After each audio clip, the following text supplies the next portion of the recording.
All right, everyone.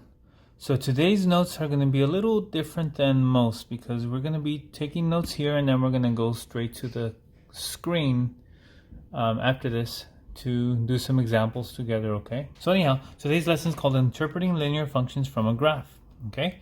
Now there's some things that we need to look out for here. The y-intercept, that's very simple. It's going to be where the line crosses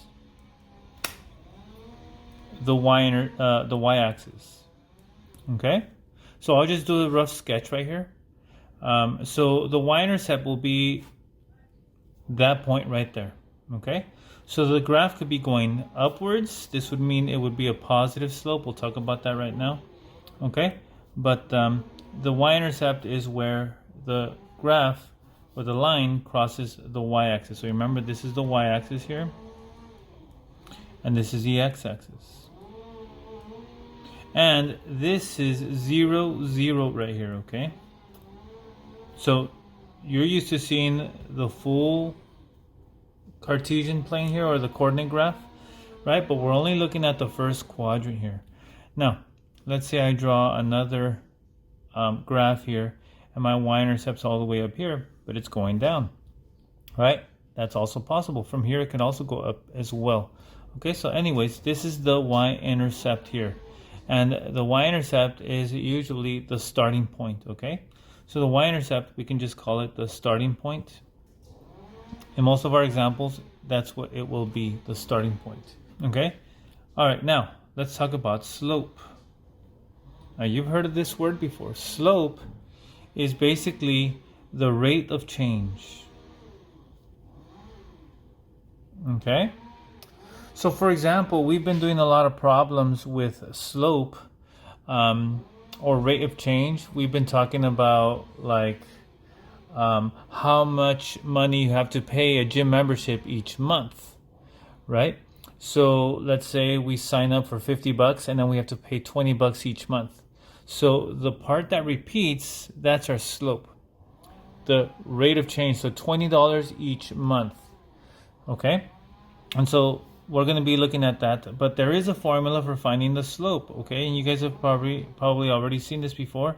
It's going to be change in y in the numerator over change in x in the denominator, okay?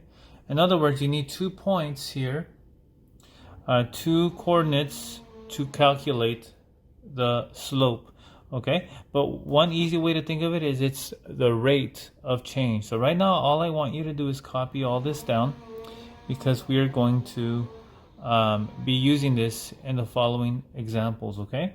Now, the last thing we need to do is, what is the equation in slope-intercept form? So slope-intercept form, I'll just write slope-int form, is y equals mx plus b, okay?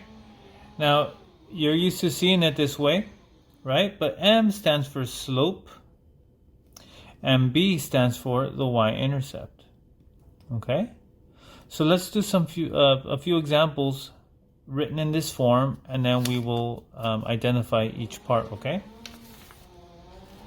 So say, for example, I have y equals 3x plus 5, okay? So what is the slope? And what is the y-intercept? Okay, so first let's do the slope. Now, many students, they make the mistake of saying, oh, the slope is 3x. And that is incorrect. The slope is not 3x. The slope is just the 3 here. So the slope is just 3. Okay? The y-intercept here is just that number there. It's 5. So our starting point is 5 and our slope is 3. So another way to look at it is this starts at 5 and then it goes up 3 each time, okay? Now, we don't know how much each time is. It could be each second, it could be each minute, it could be each year, it could be each month, okay? It could be each apple, okay? So that's the way it works, okay? We don't know how often this happens, okay? Now, I want you guys to note here that this can be written like this: y equals 5 plus 3x. It means the same thing, okay? This is still considered the y-intercept, and that's still considered the slope, okay? So let's do another one here. Y equals 8 minus 2x. Okay? Now, which one's the slope here? Well, the slope is always the one that's being multiplied by a number here, x. Okay? So that's the rate of change there. So my slope here is -2. We're subtracting 2 each time. Okay? And then my y-intercept is 8. So my starting point is 8, and then I'm subtracting 2 each time. Now again, this isn't specified. It could be years, months, okay? So let's do one last one, and then we'll do some examples together on the computer, okay? So let's say y equals -15 plus 3x, okay? Again, my slope here is the part that repeats, and the part that repeats is the one that has the variable there. So it's going to be a +3.